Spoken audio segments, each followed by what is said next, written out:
testing.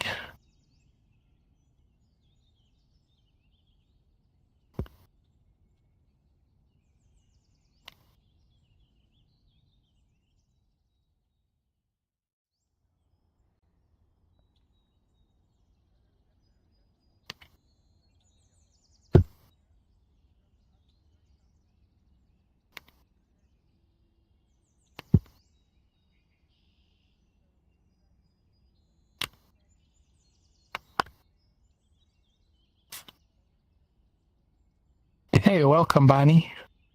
Hi, Scott. How are you doing? Oh, good. It's perfect timing. I was hoping that my microphone sounded okay. Sounds perfect to me. Oh, that's wonderful to hear. I use some like noise canceling software that NVIDIA Those makes for sometimes have microphones. weird things. Yeah, exactly. And they did like an update, and there were some settings that I hadn't seen before, and I was like, "Oh no!" I hope it doesn't knock my microphone out of commission. All good so far.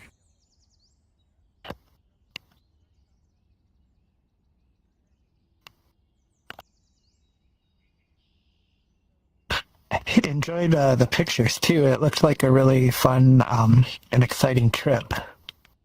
Oh yeah, that was great. Like, it's interesting to be in a ship full of nerds.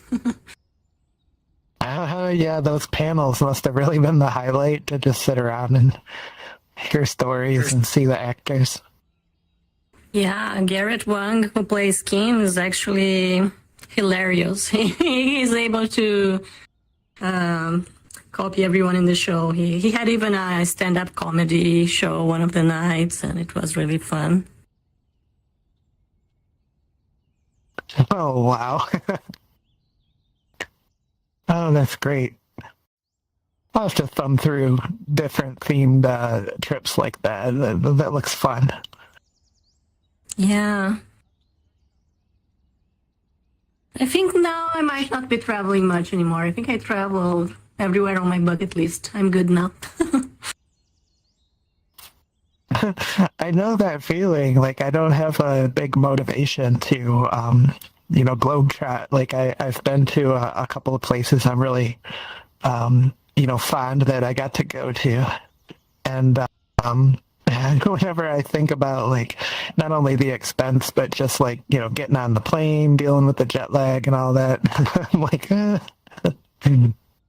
Yeah, like the one you weigh place the that I options. think maybe I could go one day, but maybe not, is like Thailand and Southeast Asia in general. But there are no direct flights, so it just takes forever to get there, and then so much jet lag, and then you'll be so tired. So is it worth it? I don't know. Oh, I heard about that.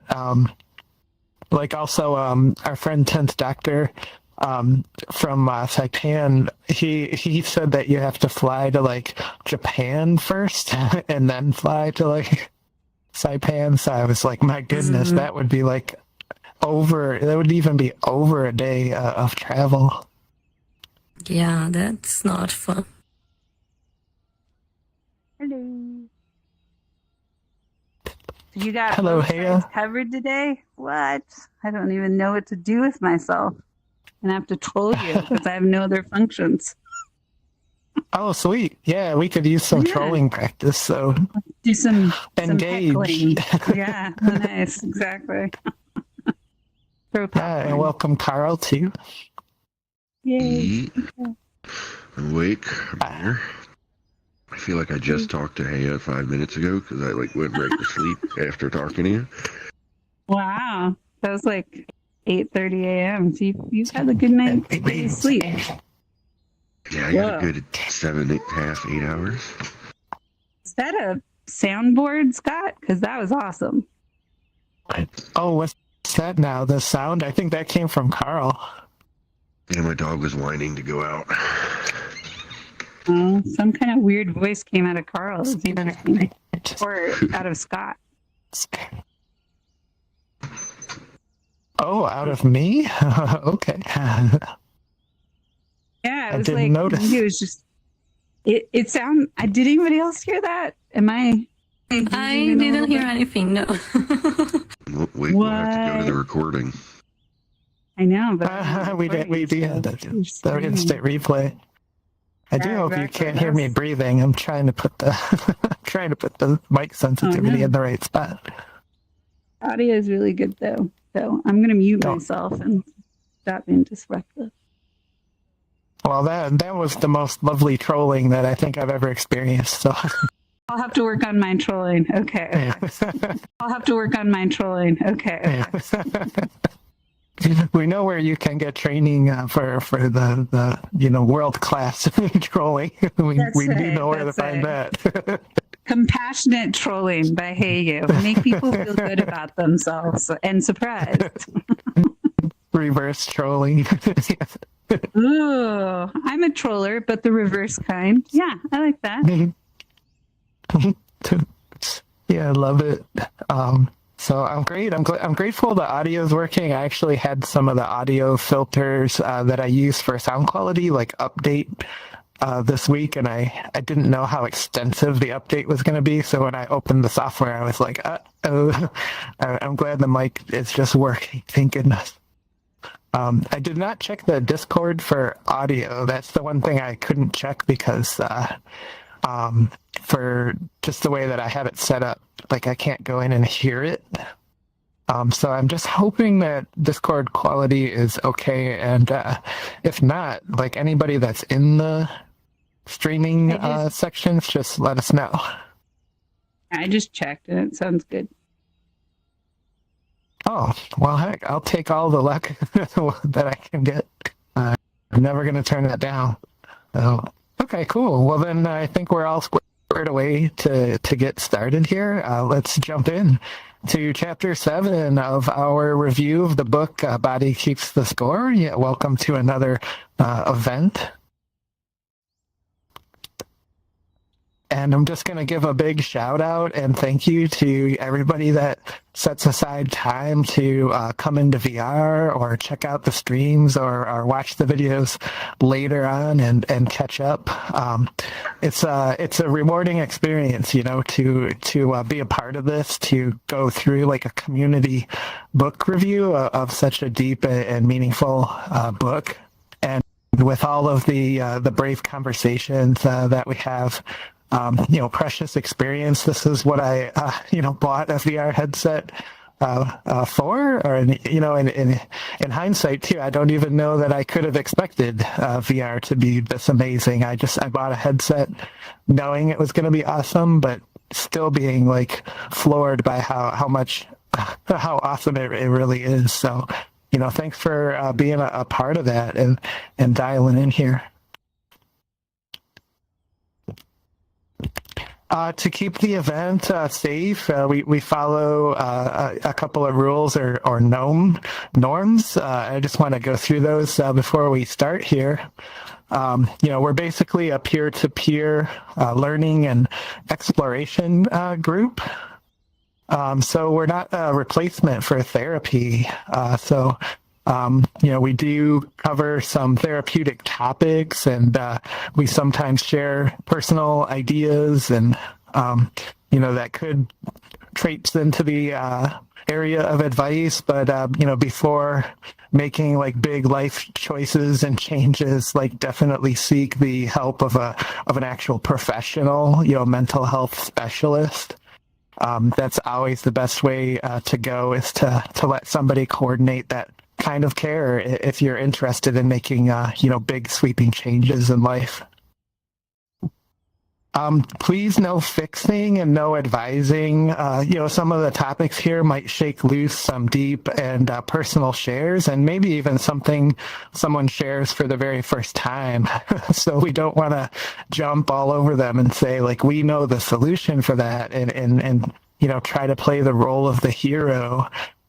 Let's just make space for listening and, allowing somebody to have a soundboard for those things that are, maybe coming out for the first time. I and you statement hygiene is always a nice practice to, rather than say like you said, you can soften that with, structuring it more like I think I heard you say this, or I think if I understand correctly, this is what I heard. So, that way people don't feel judged necessarily by the you statements. And welcome, Jose. It's good to see you as well. Glad you could pop in.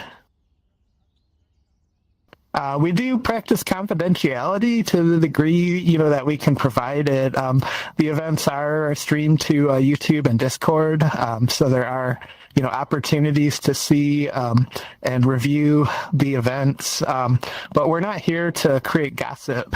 So, we're not going to go over to the Black Cat and say like, hey, that Avatar XYZ, they said this thing, like we found out this thing about, like, we're not here to do that. So we're here to create, a safe sharing place, but just be aware that we're also streaming.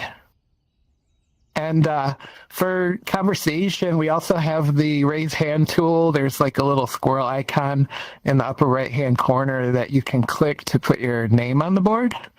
And when I see those names, I kind of call them in order for sharing. So, anytime you think you have something you want to share with the group, feel free to do a hand raise. And if you change your mind, there's also a cancel button that'll take that hand raise down. And welcome, Fuzz, too. I'm so glad you could join us and pop in there. If you are open to feedback, like we talked about, no fixing, no advising, but if you do want feedback from the group and want, some opinions and things that other people have tried, please just state so that, people know that they'd like some ideas and some additional thoughts. And lastly, we have a Discord where we keep the conversation going throughout the week. So we do our weekly events on Thursday nights. But during the week, we also have a Discord. So, anything that comes up in the book, or you want to just start a different topic that's related, we can start some discussions there over at the Bridgemakers Discord.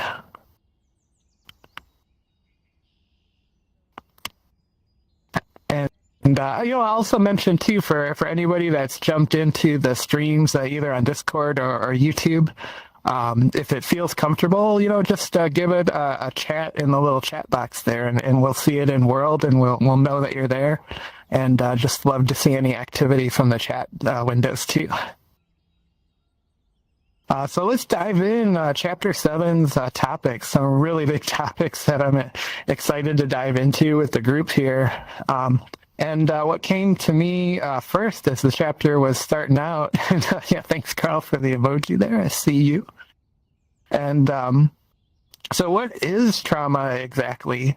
I think when trauma comes up in casual conversation, a lot of thoughts lead towards what we might call acute trauma events.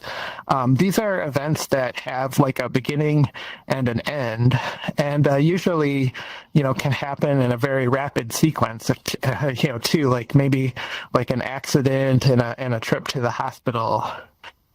So they have these kind of finite bookend type experience where it begins and it ends.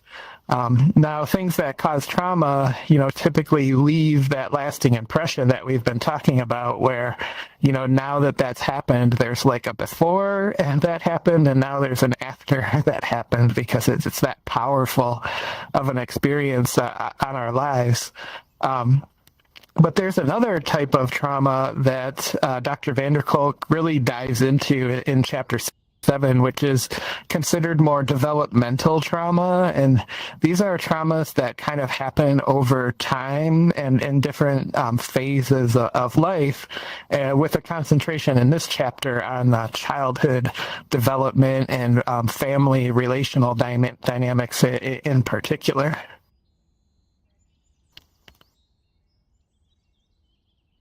And we start out with a lovely researcher, Caroline Nina Fish Murray, who reached out to Dr. Vanderkolk, and this will kind of break your heart, right? But the reason that she reached out to Dr. Vanderkolk to connect and kind of collaborate on some things is she saw similarities in Dr. Vanderkolk's research on combat veterans.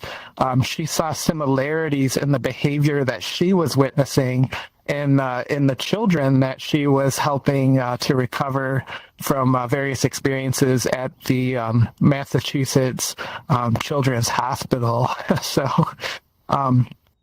if you think of how impactful on a life developmental trauma can be, I think there's no stronger testament than behavior of combat veterans with PTSD reminded her of children's behavior at her children's hospital.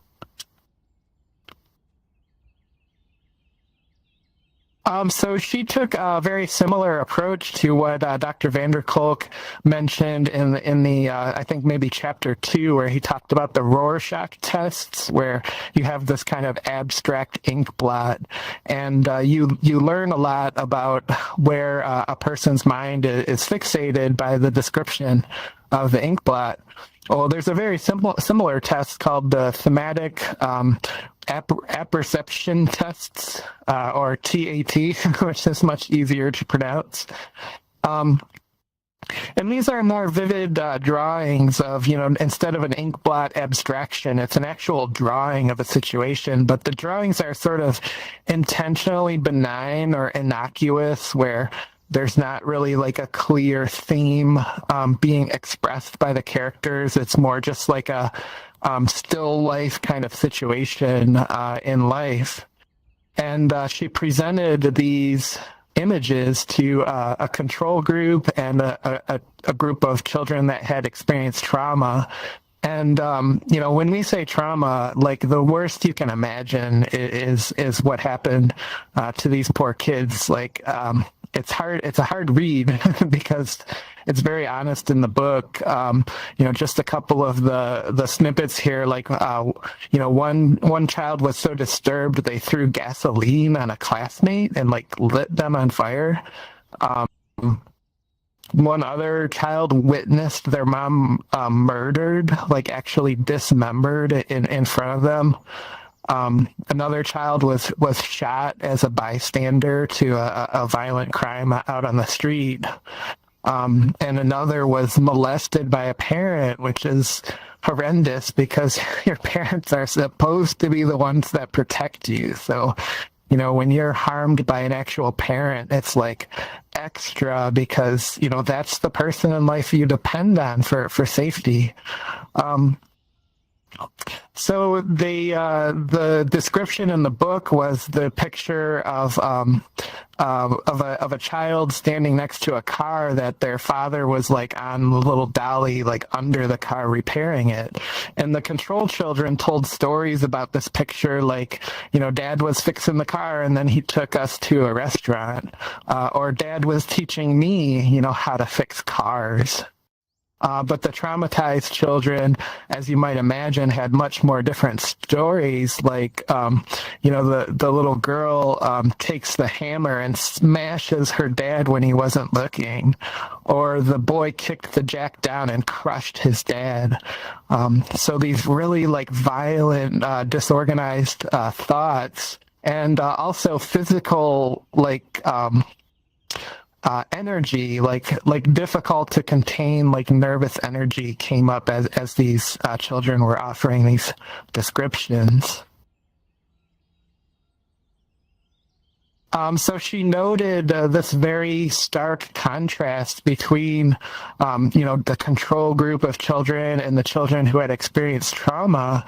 And they were all aged like between 10 and 12 years of age. And the thing the control group had in common, these children had this commonality, was that, not that they hadn't had a life where anything went wrong, but things that went wrong, they still like maintained this kind of trust that the universe would open doorways that would help them like out of bad situations. And of course, where did those doorways come from? From a protective family, right? They had families that protected and kept them safe. They felt loved. That was one of the questions. Do you feel loved by at least one parent? So, those children had the luxury of knowing that they were loved by at least one of their parents. And also showed a higher degree of engagement and school, performance and eagerness for learning. Where in contrast, the children that had gone through different traumas, had stories of violence, aggression, and fear. From the most kind of benign images, these horrendous nightmare stories would come out in the interviews.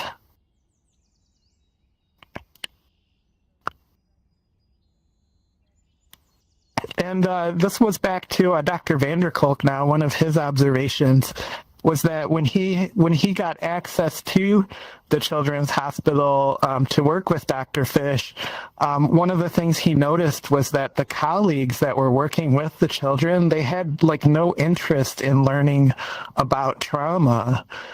So, this was back in the, 80s and early 90s when Dr. van der Kolk was getting his career started. And, this was before any of this research had been out and was getting widespread. So these children that were having these horrendous life experiences were going to these hospitals for help, and they were getting diagnosed with personality and biological disorders.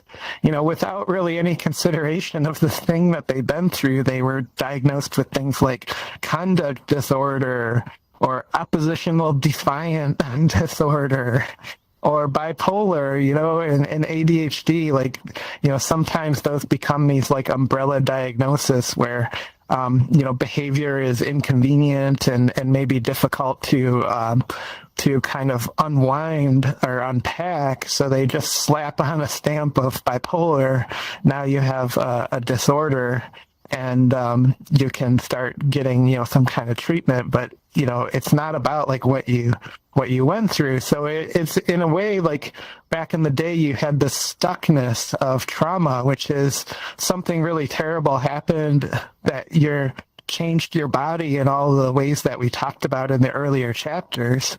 Something's wrong, your family knows something wrong, you seek help, and they just diagnose you with this acute disorder of some type of personality or biological explanation. And it's what I call the what is wrong with you versus what happened. Sometimes you don't have a disorder, something horrendous just happened that's been difficult to deal with. So it opened up these two questions that Dr. van der Kolk, asks, which I think he's tried to dive into here with the research, which is, does the different worldview of children of supportive parental figures count for their resilience? So how much parental, love and support and nurturing, how much does that affect a child's experience in terms of being able to deal with difficult things that come up? And the second question, is it possible to help brutalized children redraw their inner map, towards this sense of confidence and trust that there's a better future? Another important question, so if you do get trapped in this cycle of trauma, is there a pathway out of it? And it's just one of the things I love about the book is these huge, important philosophical questions about the existential nature of facing trauma. Another aspect that comes up in the book here is boarding school. So this was a really common practice in the UK, where children of 6 to 10 years of age, they were sort of just sent away from home to school. So if you can imagine a college, but it's a college for 6 to 10-year-old boys, only boys school. And you can only imagine, back in the 40s and in the 50s, sending, these kids, like hundreds of boys off to a school. You can only imagine the kind of things that that leads to, now that we have all of these stories, coming out about different organizations and how, poorly they do care or even exploit, children that are sent to institutions like this. And to give you an example is the book 1984. That book is actually inspired by the author's experience at a boarding school. to give you an idea of how awful the experience was at these places, and how just filled with traumatic experience.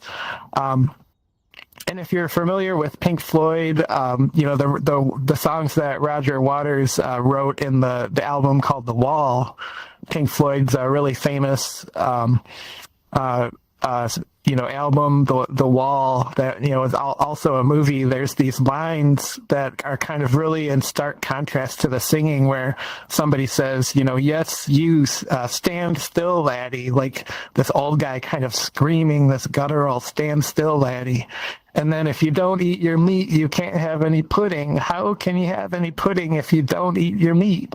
With a really thick English accent. But those not only the way it's said in the song, but also the dialogue there would resonate with kids that had been to these boarding schools.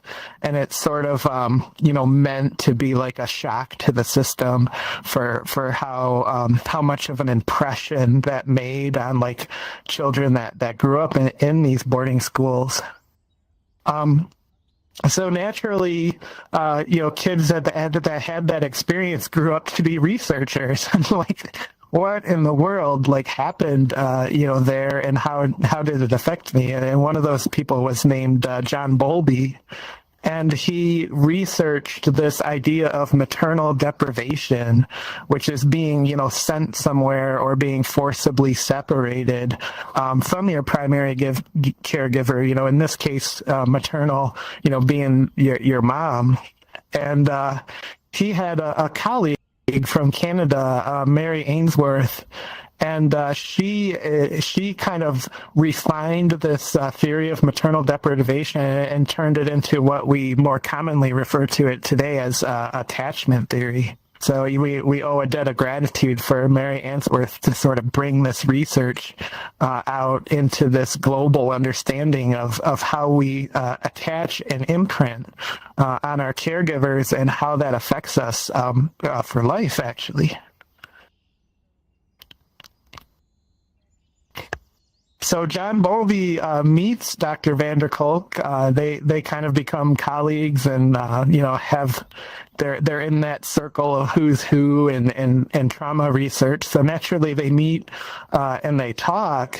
And Dr. van der Kolk, got to hear about Dr. Bowlby's work with delinquent boys on London's East End, which in post-war England was a really rough place to grow up. And during the wartime, Dr. Bowlby, he witnessed children who, lost their families, during air raids and things, and would sort of be rounded up in these group nurseries. And he witnessed the behavioral changes and the outcomes of that. And he came to an incredibly important a realization that really is continuing to this day to change how childhood development trauma is approached, is that children's disturbed behavior derives from actual life experiences. So the movement away from these behavioral and biological diagnoses to what exactly did you go through to change, your behavior and your physiology, into this problematic behavior. So, neglect and brutality and separation, the big three life experiences that can alter the trajectory of a child's development. And Dr. Vanderkolk does like the biggest mind drop I've ever seen, or mic drop in the history of psychology that I've ever seen, which is, that children's disturbed behavior derives from actual life experiences rather than the product of the Oedipus complex. So take that, Sigmund Freud. If you ever get into studies of psychology and you look into the life and the work of Sigmund Freud, he definitely helped make the field of psychology more reputable and popular. But it's a lot like, I think, Isaac Newton developed calculus so he could explain orbital mechanics. I think Sigmund Freud invented therapy because he needed therapy. He was a piece of work, and we owe him a debt of gratitude for getting the ball rolling. But if you ever go to a counseling appointment and the couch is facing away from the person and they got a notebook and they say, tell just run for the hills.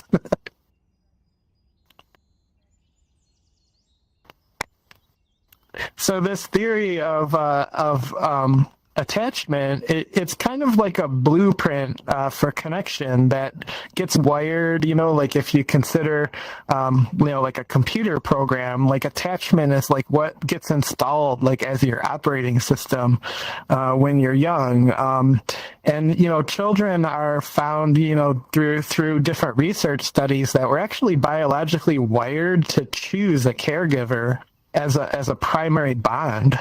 So we do that naturally when we're children. We pick, and to know who this person is if you ever are at a party and, maybe a big gentleman like with a beard kind of comes in the door and the child experiences what's called that stranger danger, where they're just unsure if somebody's safe or not. Who do they run to? Do they run to mom or dad? Like that's who the primary caregiver that child has chosen, and it doesn't mean like to be offended, like my child chose mom over me or anything. It's a natural process, and that doesn't mean you're left out. So please don't take what we're talking about here as anything like that. So there's 4 different attachment styles. Secure, which we kind of talked about a little bit earlier in the presentation. Secure is when you have that loving, supportive, nurturing upbringing where you understand that there's pathways out of bad situations. So what's important about that is when you are securely attached through your development, as things pop up in life, your thought process is not only how do I get around or solve this, but maybe I can just ask for some help. Like that's a huge part of the secure attachment, is the confidence and knowledge that you can trust somebody to help you through things.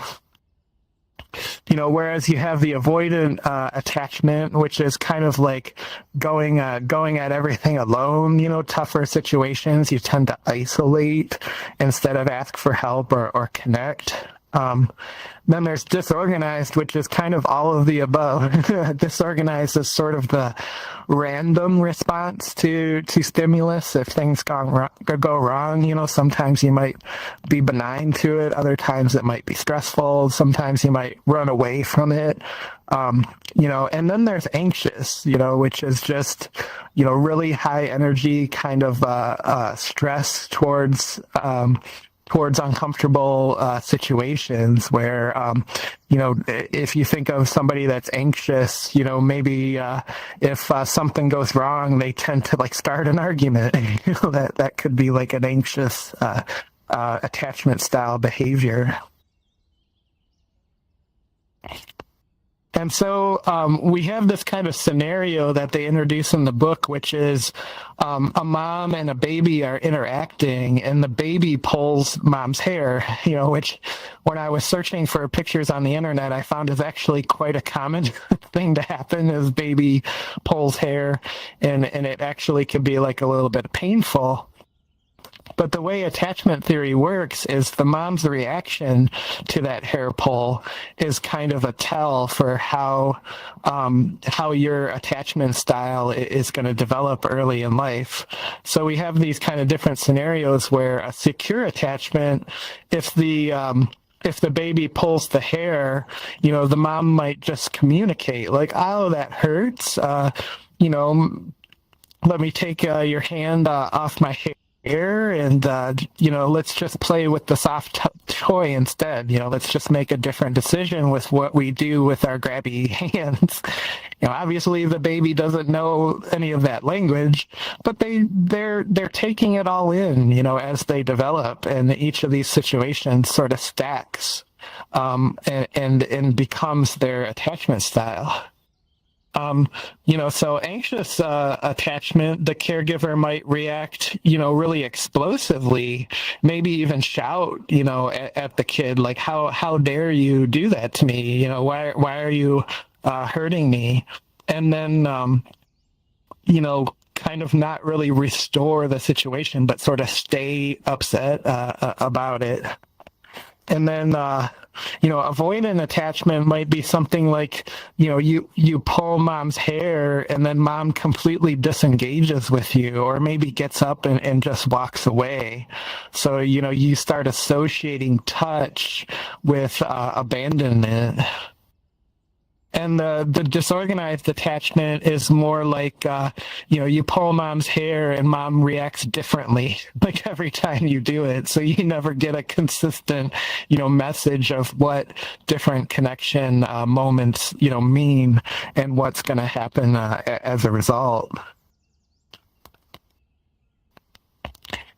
And so these attachment styles, they don't develop linearly and they don't develop like in that single moment, but it's sort of a culmination, like a Fibonacci sequence where every situation sort of builds upon the next. So it's not necessarily like if your mom or dad punish or scold you, you're going to automatically be anxious attached. It's just what's the norm, for your family? Were they mostly supportive and reparative if things went wrong, or were they mostly sort of detached and leave you on your own, or were they mostly shouting at you or berating you for the smallest things that happened? So it's the mostly part of the equation that really starts affecting your attachment style. And the congratulations part of it is that we carry all of this into our relational patterns. And we can kind of look at our experiences back in time and find that sometimes we seek specific connection types.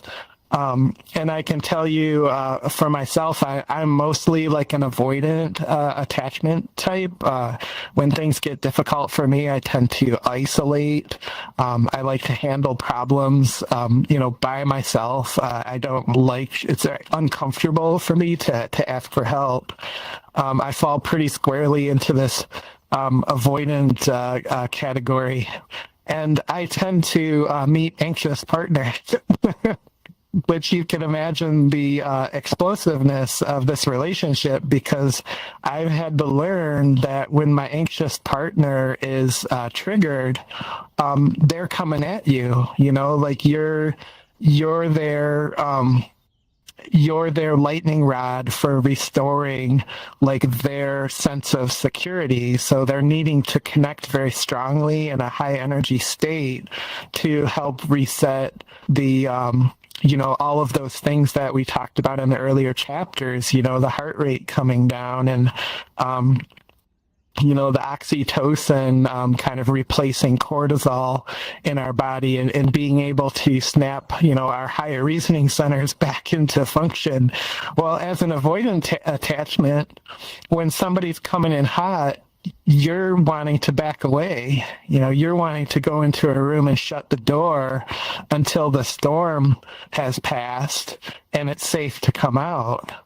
Well, that's a very problematic relational style because both of your trigger, both of the reasons that you're triggered never really get satisfied because you're disconnecting at the time that that the triggers are occurring. So, if you have ever seen the movie $1 Million Baby, Morgan Freeman has this line in boxing that, in order to win a boxing match, you have to step into the pain.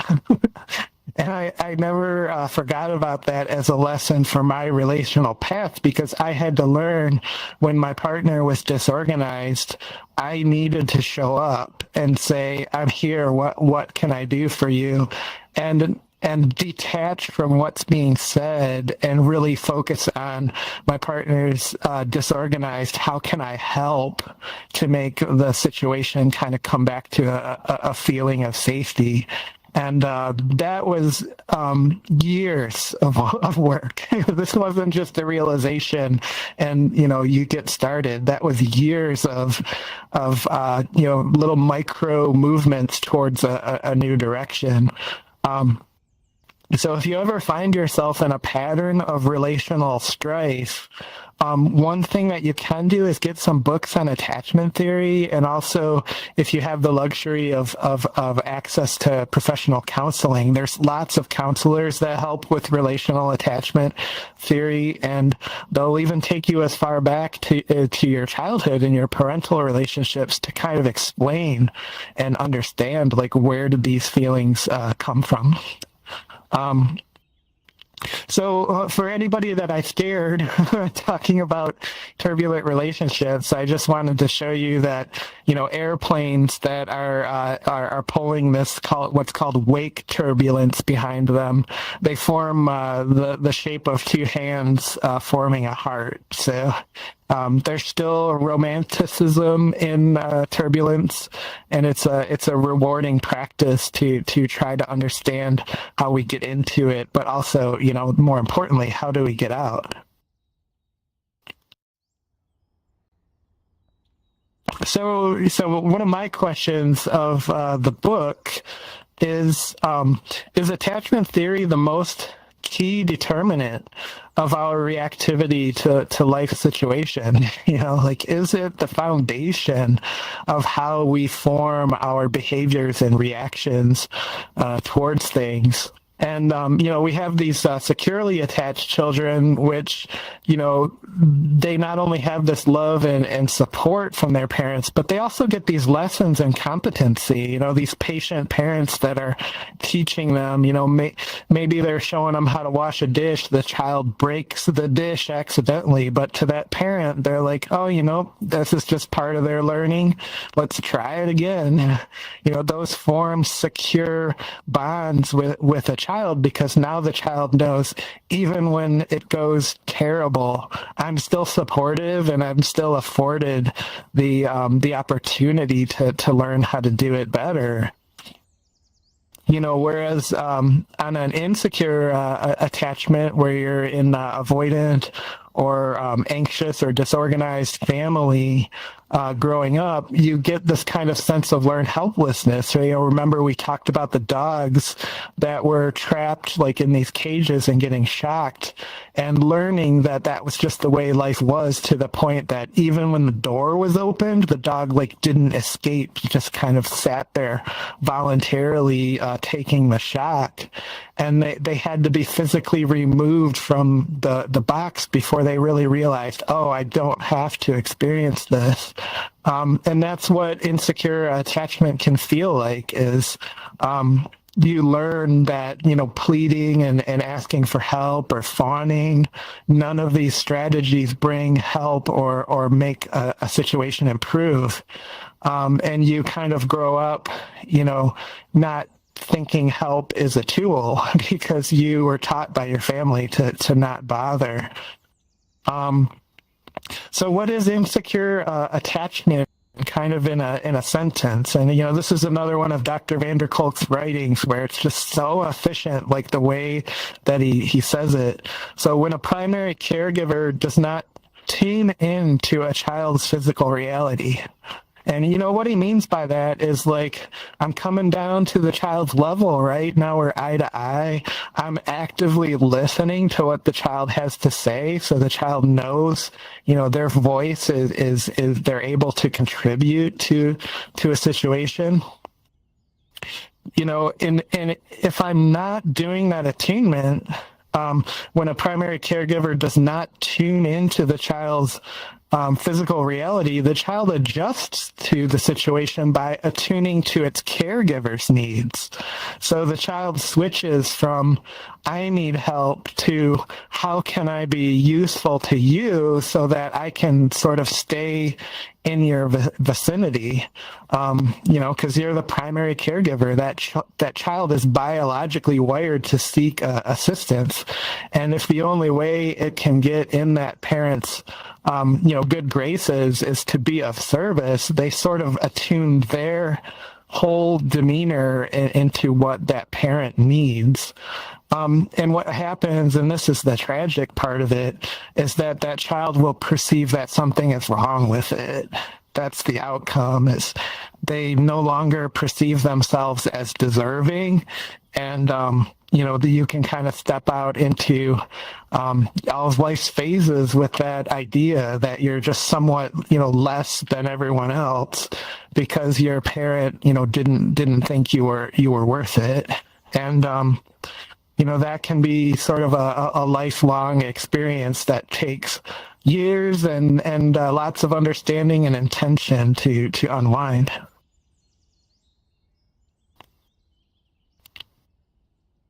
So this is like, you know, the consideration here is the way that insecure attachment is almost like a trap because you get left behind in some ways. So, you know, insecure attachment causes really high sensitivity to emotions, you know, like anger.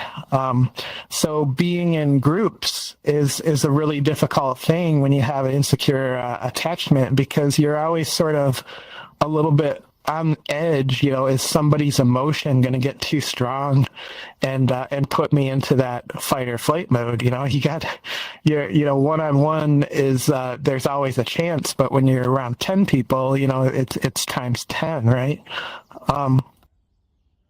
So a secure person can attune to an angry person. Now, this is really interesting, right? So, like, if you're a secure person, you see somebody changing a tire in a parking lot, and that person drops the wrench like on their foot and they're cursing and they're animated, and a secure person can walk up and say, oh, I saw that, like, you think I can help you? Like, I'll grab the wrench for you. Let me see if I can, you know, get that lug nut off for you.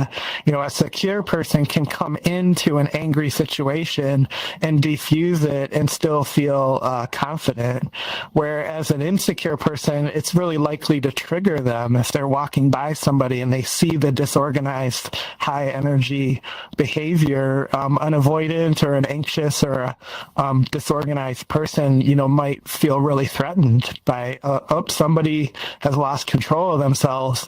You know, if I attune back to my childhood, that always meant harm in some way, harm or abandonment.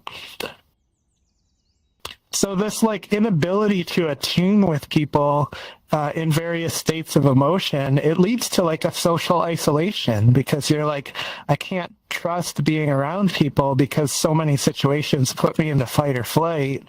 And then when I'm in fight or flight, all of those awkward things happen that just lead to, you know, social humiliations. So it's really common for somebody that doesn't have secure attachment to sort of go into isolation as a coping strategy. And what that does is it ensures fewer opportunities to practice connection. So you sort of never step out of this attachment style or even really get the chance to. So lots to really unpack there, you know, really a very deep and a meaningful chapter, and a lot of really great concepts to look into if you do find, repetitive relational type issues. This is a great thing to explore is attachment theory and developmental trauma. But let's leave it in a little bit more positive note, right? Let's take an inspiration for the day, which is show your inner child you have become the adult they needed. No greater way to approach, healing as a person than to become the adult that you wish you had, when you were growing up. And with that, let's take this into some open discussion. I'm excited to hear what thoughts might have come up for others when they were reading in on Chapter 7. And we got Carl's hand up to go first. Let me send the camera over to you. Our little friendly camera bot there. Yeah, let me re-enable my mic 3 different ways because I was trying to make sure I wasn't unmuted. Sounds good. As usual, I'm grasping for one of the many thoughts that have come up as you've been presenting here and from when I was reading. And one of the things my mind keeps going back to that I won't get too in depth here, but it is something that I've been thinking about lately this week. And again, it's with a coworker situation, but not even really just a situation, just knowing these people and kind of imagining their past. But there's a guy I work with that I actually give a ride home to frequently because he doesn't drive, and he's a twin. So, this guy I've worked with a lot, and he's very anxious and avoidant, and he's pretty self-aware of it and is kind of, working on these things in his adulthood. But we've talked a lot about, his upbringing, because he was actually in, foster care, him and his twin, and had a pretty kind of tumultuous childhood and didn't really have family and stuff. That they knew, that they were directly connected to. They went through a few different families. And I had made a lot of assumptions just based on, the kind of pop science, idea of that stuff and going through this book. And I'd kind of been like, yeah, that all makes sense that, you are the way you are and what you've told me about your past. But then it kind of blew my mind that his twin also started working at our job, but on the opposite shift, and has come in and worked overtime with us once. And then yesterday, because I drive him home and we were going to get IHOP, I offered to go pick him up and take him to IHOP with us. So I went to dinner with them after work yesterday.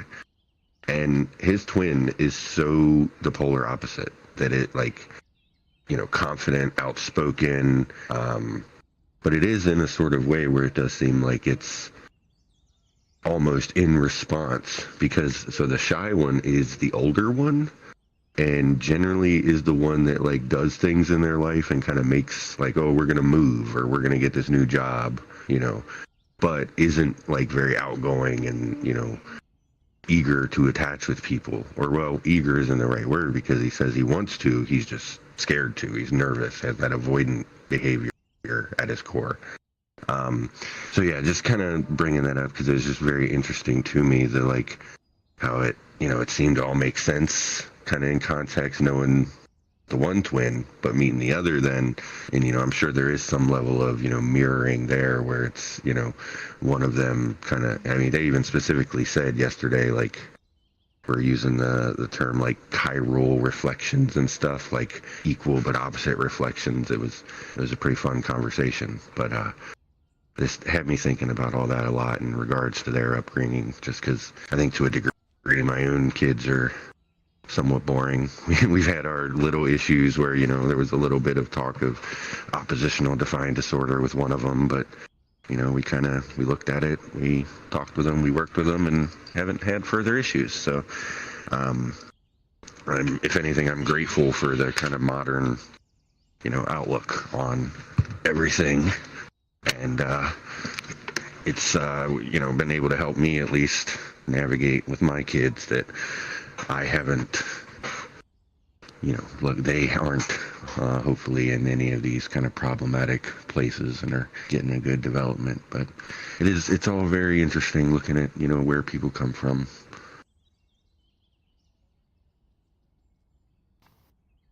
Yeah, that's super interesting because, nothing kind of satisfies the nature versus nurture argument in twins, right? So that, and it's actually there's parallels to my dad's upbringing because my dad grew up in foster homes, from the time that they were infants, and he had three brothers, and the one of the brothers that was the oldest sort of took on that caregiver role and sort of, even though he was a kid too, became like the dad. And, my father, he went through like all the way through the foster process. But his younger brother was adopted. Growing up, I always saw the stark differences in my uncle, versus my dad. My uncle had the foster experience, so don't get me wrong, but he had, this loving adoptive father that he still talks about, he still tells me stories about, and my father didn't have that. And unfortunately, the third brother, the one that took on the caretaker role, he passed away. And when I see these links in the books on trauma to, physical illnesses, I really think about, my uncle that I never met because, he went through these horrendous experiences through foster care and also taking on the responsibility of, my father and my uncle. And, people do pass away randomly, right? But like, I think about how much he went through and how much stress was on his body. It was a heart attack at like in his mid-30s, and I think that, you can kind of link the life experience sometimes to these early, which is again, like why I really am so interested in doing this, because if we can unwind that part of our life to where we get through it, how much does that release in our bodies and our demeanor and our ways of connecting, and how much we can help and support others. So I always feel sorry for my father's experience and his brothers, and just try to take those life lessons that they left behind, for me, for the things they went through. And also welcome, Zephyr. It's really super nice to see you. Glad you could join us. We went through a review of a chapter of The Body Keeps the Score, and we're just kind of throwing the mic around for some open discussion. So yeah, if it sounds interesting, hope to see and hear from you. Nice, welcome. Well, I will say, as a cap on my thoughts there before we move on, that I do really like this image you've got up too, because it kind of makes me feel a little somewhat that I've like been successful at that, because I can really kind of imagine my inner child, sitting alone reading a book or something, being, I'm gonna have all the friends when I'm grown up. Like, I think I've done a decent job at being pretty personable and kind of getting that figured out. So I was a pretty loner kid. Well, I'm glad for that. Yeah, I think those things are so important to young developing minds and bodies, is having a parent attune to them and, be restorative when, things get turbulent, kind of to lean in and be like, okay, yeah, we got through it. Now let's restore that connection. I think those are the things that develop that secure, confident nature. And I'm so glad to hear that it feels like that's happening in the household. That's a thing to be proud of.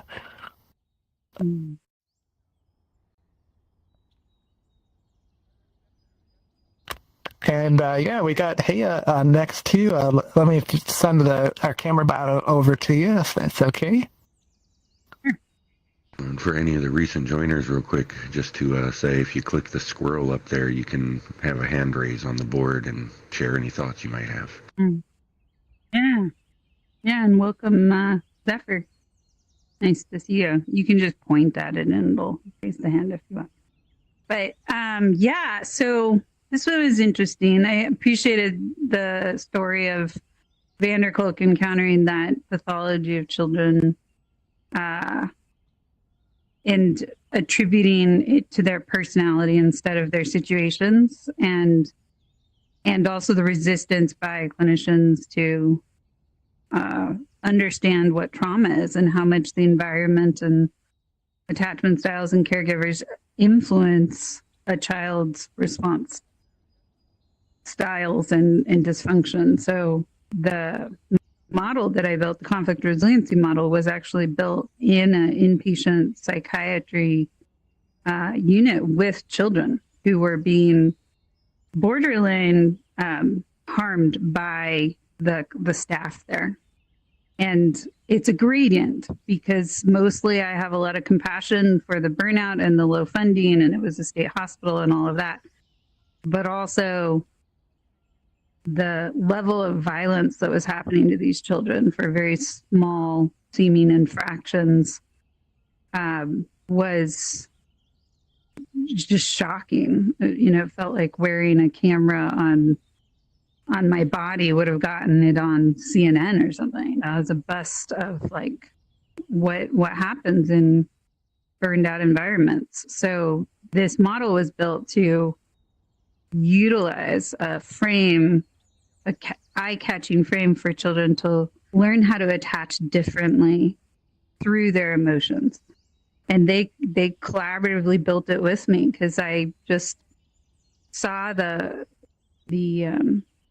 it's like all these kids came in with some level of trauma. They came in bandages, and like you could tell they had gone through something significantly harmful or messed up. And then over their time there, they would get institutionalized and to some degree like drugged. And if you didn't come in with disorganized attachment, you left with it, kind of thing.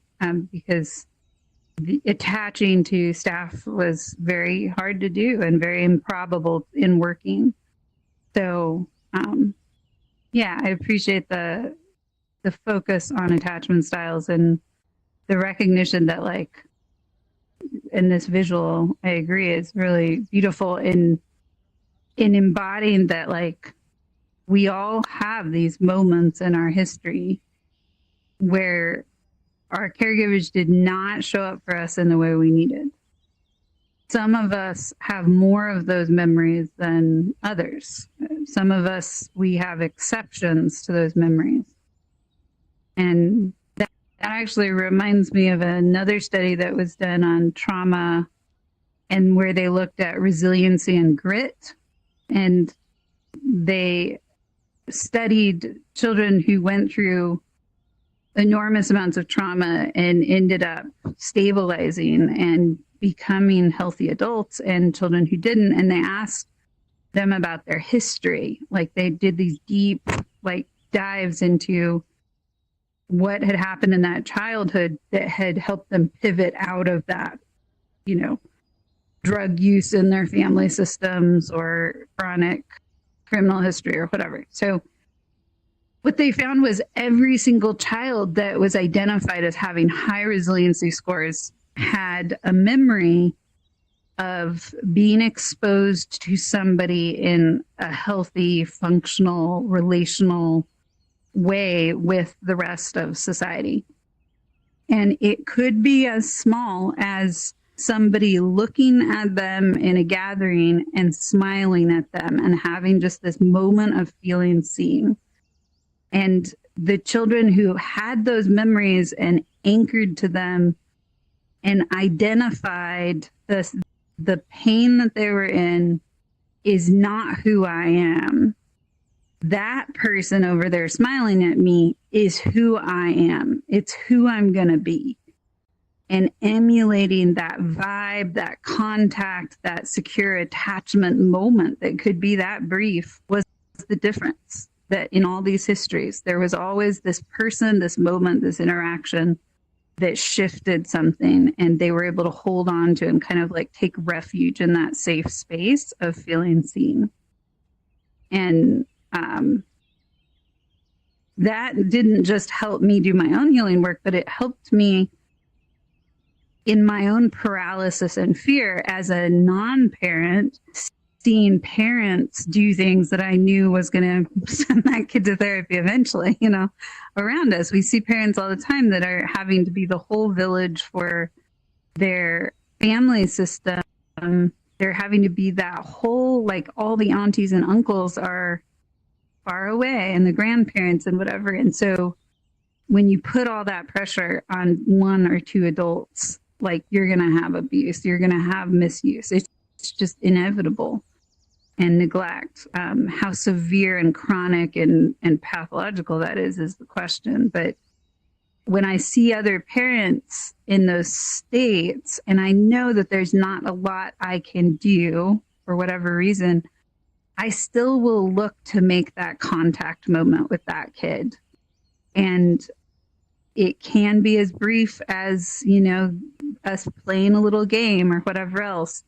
But I feel like I'm kind of vibe sending them messages of this is not you.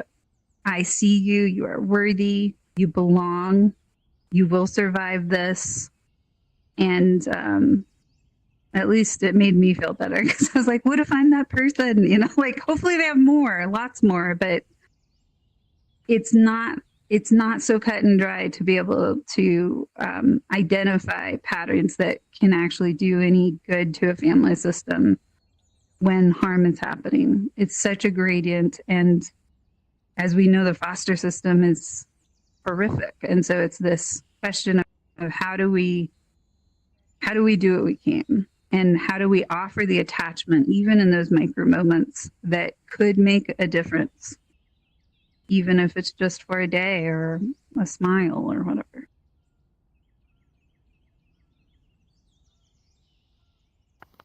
Yeah, super big impact. You know, like you said, even like a moment can imprint on somebody's memory, and just like in that few moments of interaction, like them feeling like this feeling of attunement and safety, like just giving that moment to a child that's never really known it, or just never really fully like was immersed in it, that can be the baseline for them forever, right? Like, how do I make that moment happen again? How do I search for that? And yeah, the mentorship angle too. Like, you know, sometimes children can learn these secure attachment, you know, from like a non-parental figure, just from like an aunt or uncle that has this, you know, vibe about them. And you know, I think sometimes these really timeless movies, like The Karate Kid, right? Like a fatherless, you know, child of a single mom who's moving to keep working and keep rent paid, like starts getting bullied immediately at school, and then this Mr. Miyagi character with this like boundless wisdom and ability to defend himself and teach, like comes and completely changes the trajectory of where that would normally go. And I think that story is, you know, something that we can be hopeful for, you know, that even if you are born into a turbulent situation, perhaps there's pathways and ways to find help and people who care. Because I'm glad you mentioned burnout, because not all of these abusive situations are exploitative, right? They're just burned out, well-intentioned people that are underfunded. And, you know, I remember hearing like these articles of a of a youth home that like was closed down, and it was being shamed and canceled left and right in the news, like the local news. And it was like, you know what? I bet at the center of all that is somebody who wanted to help, like, and just didn't have the resources to make it work. Yeah. The other thing I'll say for the parents, because I can imagine any parents listening or seeing or thinking about this, I know I've worked with enough parents that I've seen how grippingly terrified they are of like, oh no, my worst version of my parenting is flashing up in my mind and making me think, what if I am that parent? I hurt my children. I was using them in a way that was harmful to them. And one of the coaching pieces I've found that has proven helpful for parents is that, especially parents who have come from abusive experiences, there's this vigilance in them of trying to be the whole world for their child. They learn to not trust the world. And so then there's this like overprotectiveness of the child and a vigilance of the child that then will fatigue and flatline in them. And then they just kind of disassociate and check out because they can't maintain that level of vigilance and hyper awareness of their children's emotional and physical well-being. That's supposed to be done by a village, right? And so one of the things has just been helping them understand that just because you're not entertaining or holding space or being very contactful with your child doesn't mean you're harming them. And that you're worried that your children are going to remember these moments where you just didn't have anything to say and you were cranky and you couldn't concentrate on your kid. And it's not about those moments. It's about how you come back from those moments, how you clean those moments up if there was harm in them. And it's also realizing that like the memories that we have as adults of our childhood are not full of the boring, empty spaces. They are, the memories we keep are the ones that had emotional saliency. They had either excitement or pain in them, or some mix of both. And so, but as parents, because many parents haven't processed that trauma or found healing in those places, they're just continually in this trigger process of trying to not harm their children and also trying to be healing or better than their parents were for them. And they don't realize how much of childhood is just boring and kind of dry and empty. And there's just spaces where our parents are just tapped out, and that's normal and okay and doesn't mean it's abuse. And so giving parents that kind of permission to be bored, to check out, and then to return and check in and like be human and recognize that you're in an imperfect situation. You are not, we are social creatures. We are village creatures. And this setup of the nuclear family system doesn't work for our well-being. And so parents are set up to not succeed and end up being the villains of their children and the neglectful ones. But helping parents kind of adjust to that reality and forgive themselves and create a reconciliation cycle with their children where they are checking in. I'm afraid that messed you up. Did that mess you up? How are you? How do we repair this? And building those communication loops that the parents were often very trapped in this paralysis of what if I am my worst nightmare? What if I'm worse than my parents? What if I'm like my parents?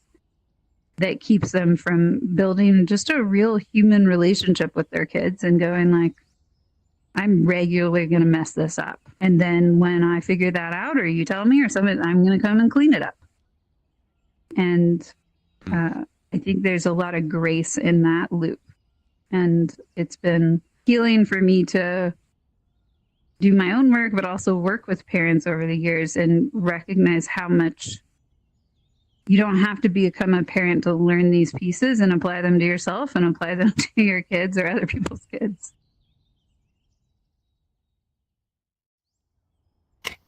Yeah, that makes a lot of sense because as groundbreaking as this research is, you can sort of take it to another extreme, right? Where now you're kind of going to the other side of the spectrum where you're, attunement to a child is important, but attuning like 24 hours a day is like, teaching the child who's going to emulate that they have to be on all the time. The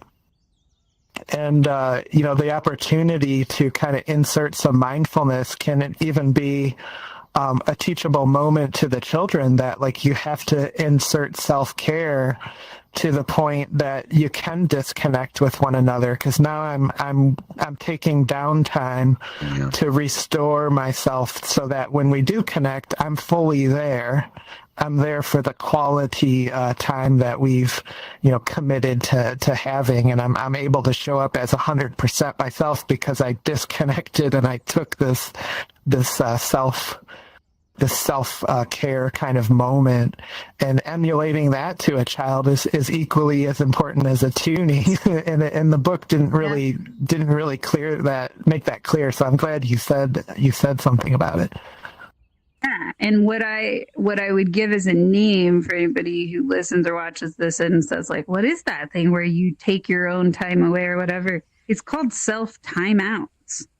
So I've worked with family systems that have those oppositional defiant disorder diagnoses. And the moment that the parents stop putting this on the kid, if you have to go be alone because you're bad or doing bad things, and actually saying, I need alone time to recover and reset. And I need you in a secure and contracted place with whatever is going on so that I can take this reset. I need a 5-minute timeout. When parents start to own it like that, it really reorients the kids because now they're holding the fort down, so to speak, while the parents do their reset. And they're not being punished as much as they're losing a privilege of having access to a parent who is overwhelmed, but it's also not shaming them for what they have been doing. It's about taking a break and coming back together and trying something different. It depends on the age and, again, the family system, how well that kind of thing works. But yeah, it is. I could probably pick this up kind of anecdotally, personally, as a parent, because you guys are doing the thing where you're honestly exactly what I've often said. I am seeking at Bridgemakers, where like I said earlier, we had some ODD issues with my one child. There was some talk of a diagnosis that I was resistant to, but we in dealing with it, we didn't have like the language that you're giving me now, the terminology. But my wife and I, honestly, I'm realizing have I'm sure there are flaws in it, but in this context we're speaking of here, like we kind of got a system that's worked pretty well where like she's, emotionally attuned to them, I'd say 90% of the time. I'm doing my own thing on my computer. I'm kind of monitoring. If I hear something going down, I might jump up and see what's going on. And just for context, again, if anyone doesn't know, I have 3 boys that are currently 14, 12, and 10. They're just starting to be like reasonable humans. But in that, like, she would definitely have times where she would just be like, I'm done. Like, I've reached the end of my rope. I'm checking out, and just like come in the bedroom with me and just like go lay down or get on her phone or whatever. Not really tell me to, but it's like tagging me in, like, all right, I gotta go see what the hell's going on if I hadn't already been kind of paying attention. But part of that would also be addressing, like, and maybe a little too much in like a, guilt sort of way, but being like, yo, see what you did? Your moms can't even deal with this crap anymore. What's going on here? We gotta, whatever problem is here, we gotta stop doing it, or we gotta get done what needs doing, whatever's going on. Or even on a more individual level with like issues like that with school, where there was like, potential counseling and meetings with teachers coming into play. Like there would always be like a kind of talk with them afterwards of like, how we got in this boat, what we're going to do about it, But my interaction was usually more that like deeper connecting, like I get it, I see what's going on here, we need to fix this, we need to address this. Why is this happening? Not so much in like I would get frustrated with even my wife and the like, she would get so into the weeds of it. That's a phrase I often use in our discussions, was like, you're too far in the weeds. Like the issue here is, teacher says X and he didn't do X. Like everything beyond that is for like afterwards. But right now we need to solve this issue. We have to get this behavior that's problematic. If we can control it, we need to control it. If we can't, then we go from there and figure out how we address this behavior that's disruptive or whatever. And in my mind, luckily that has resolved mostly with us being able to handle our difficulties and adjust and do what's expected of us and my family. But I've tried to be open to that, level of, if we need professional help here, if we need the medicine or whatever, because I've always been very resistant to medicating the kids too. We can look into that, but we have to try to address it and understand it first, and then we've always come to a resolution from that. But at its base level, it's always been this loop of my wife is the one mostly checked in, handling the kids, quote unquote, with me, not necessarily checked out, but like letting her take the wheel, and then when it gets too much, or even not even just overwhelming, but just to the degree of like not being as educated as in the type of things, or just interested to where she's reading up and talking online with people about things all the time, like I take the wheel because I've got the expertise, so it's a nice kind of partnership and ebb and flow we've got that I feel like, just hearing you guys describe, like, ideally it'd be like this. And I'm like, yeah, we're doing that. Yeah, like we're kind of doing that. So I love getting the language to kind of describe things. Because even, I'm trying to think of the particular one that you just said there, the self timeout. Like, yeah, that would have been a nice way to see, like, you see now your mom done put herself in timeout, rather than kind of making it as a little, because I'm definitely guilty of getting a little too probably explainy with the children and kind of overwhelming them with my you see what you did here and what needs to happen. And so having accurate, concise language for that is always great. Yeah, thank you.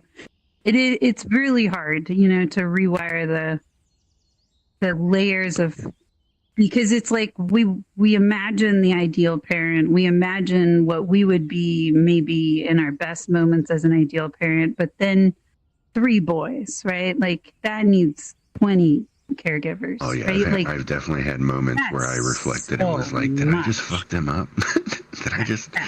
Are they going to remember that in 30 years? Parents repeat the parenting that they were parented with unless they have a lot of support to do it differently.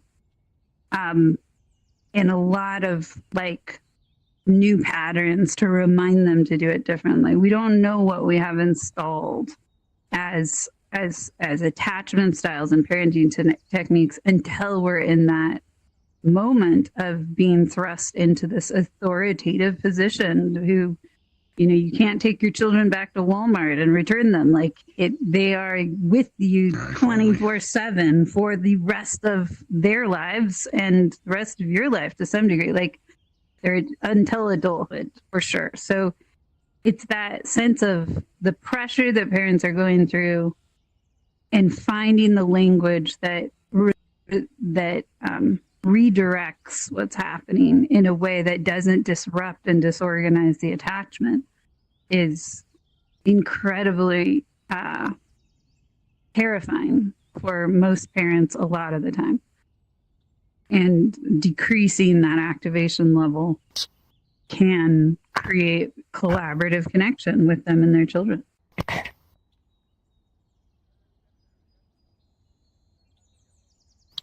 Yeah, and I know especially the book is focusing on developmental aspects. That age range that the book was going into was like that 10 to 12 range, right where you were describing, Carl. And what's interesting for me too is there's so many relational parallels to attachment style as well, because I was thinking to myself about when you were talking about parents sort of needing to purposefully like schedule and give themselves permission to take these like downtimes, and let the kids have their downtime at the same time. And it's not like unattuning to them, it's teaching them the lesson that downtime is important. Let's both do it. And being what I like to think is falling into that avoidant attachment style that I think I have myself is in relationships it's difficult for me to offer the level of attunement to my partner that they expect, because I'm avoidant. Like I need downtime, and I need more downtime than most people consider normal. So I'm happy as a clam, chatting on a hockey forum for 6 hours, out of my evening. And that can make connection difficult sometimes because I don't come up for air and I don't see it as abnormal, whereas they're like, did I do something wrong? Why are you avoiding me? And it's like, oh, I didn't even realize like that was causing stress and strain. So taking these lessons into clear. Like the relational. Oh, you're good. That's another thing that funny to me because it touches on that personal there. But I had to make that very clear with my wife when we moved in together initially, because it was a bit of an abnormal situation. The kids were only were already basically when the last one was conceived is about when we moved in together. So the kids, we already had kids together and stuff when we first cohabitated, and I made it very clear, I'm going to be back here on the computer. I'm not unavailable. I may be busy sometimes, but you say, hey, I need you, I'll be there in a moment, but I will always pretty much be back there, and I'm not avoiding you, or that's just where I like to be.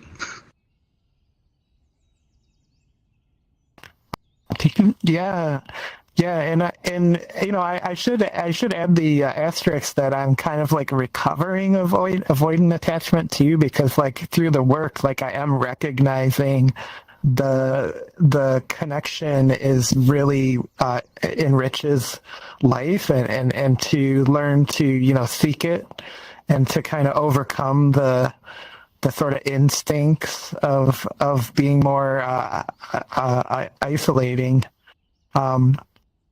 So that's another part of the hard work is it takes years and years and years to recognize and even learn about attachment and how it applies to ourselves, and then there's the practice of do I want to actively change my attunement style to the benefit of everyone around me. So I'm much more conscious of making time and saying why don't we do something together, why don't we plan some things, so that way I'm also honoring my partner's attachment styles and needs, but not at the sacrifice of my own, learning to appreciate and attune and lean into it.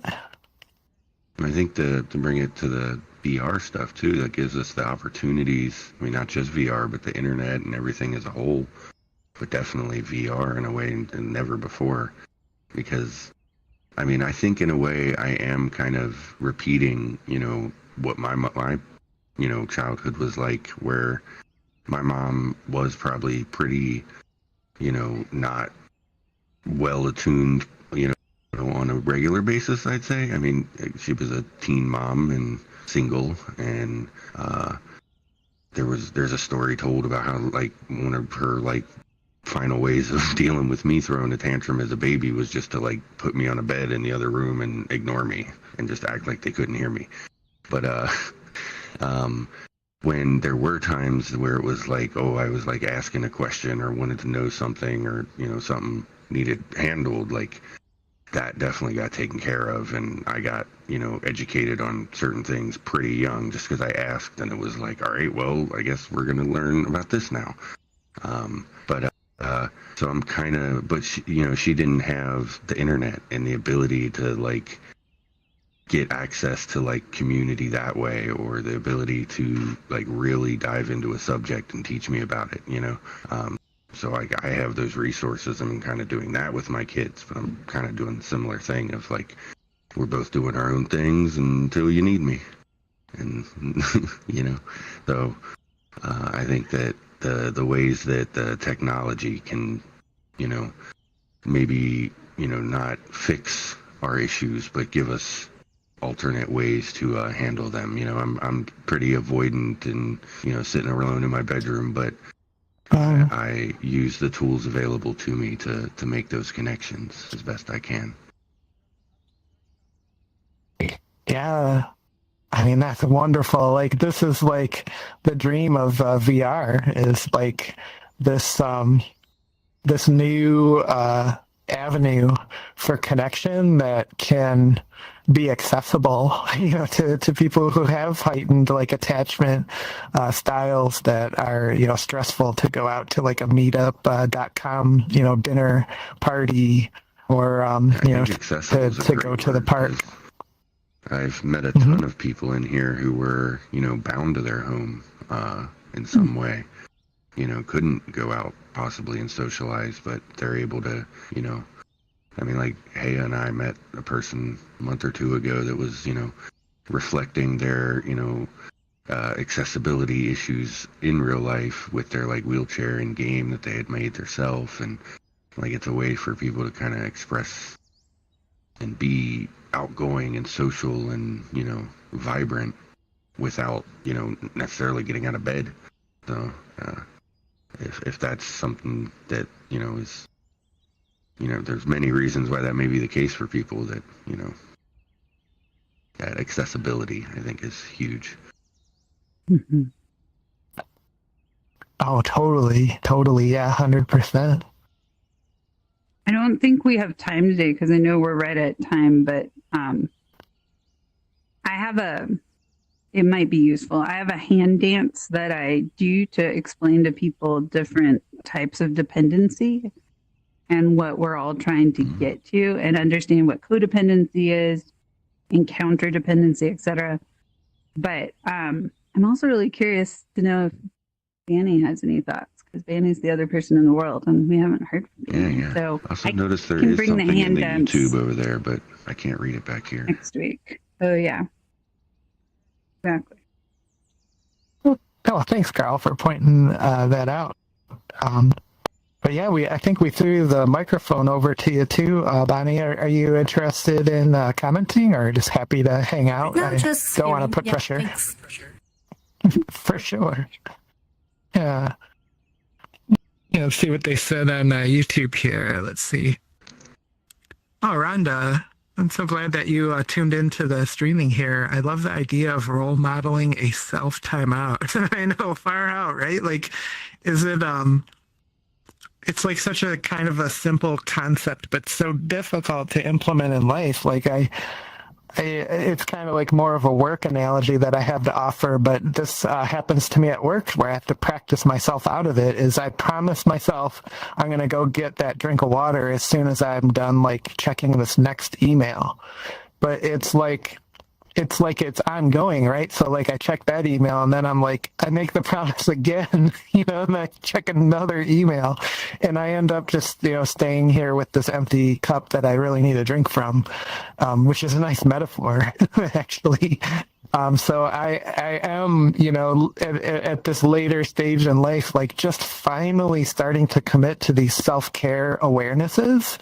And, what's made it difficult for me is a lot of times they start from the body. It's your body that tells you that I need a break. And we've learned, through traumas and things like attachment that, it's not okay to take a break. I think, hey, you brought up great examples. A parent that is constantly attuned to you makes it feel like you can never shut down. So things like self-care Exactly. later in life, filling up my cup and water become like uncertainties. And so I am now like sitting in that office chair, making the promise to myself and then honoring the process. Like I actually am going to get up away from this email because it's still going to be there when I get back. And I'm getting that glass of water because it's so important. So I don't know if that analogy lands in a parental situation, but if you can fit that into your parental, needs and behaviors at home, I hope it can land. Yeah, lovely. Thank you, Scott. Wonderful. I think we're at time now, and I see like mostly we've wound down on the comments too. So another real rich experience with everybody, and thank you. We'll be back next week, Thursday nights, The and parenting hope. stuff, I could talk for another 2-3 hours. There's a lot here. It's an endless well. It's an endless well of discussion source. And just the plug reminder, this cool thing you can see on chat. I have clicked the attendance button. Oh yeah. Wait, why am I not on there already? It should be auto joined. Exactly.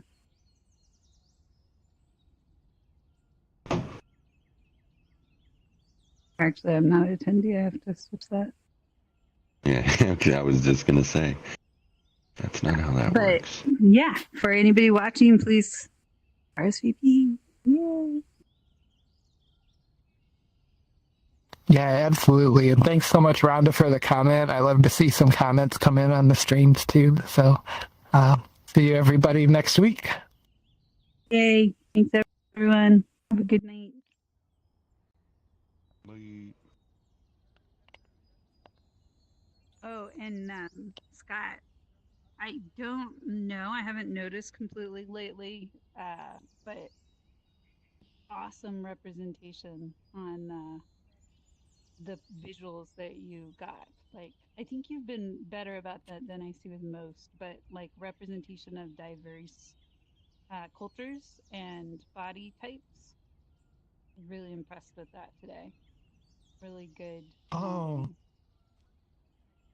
Oh, thank you. I appreciate that. I think I have to credit Star Trek for that because like, it's such an awesome, mm, model for, yeah, it's always almost like, making sure that there's inclusion. Yeah. yeah, that's interesting. It like reprograms you to like, it's not a complete story or picture unless there's many types of people representing the stories. That's interesting. Yeah.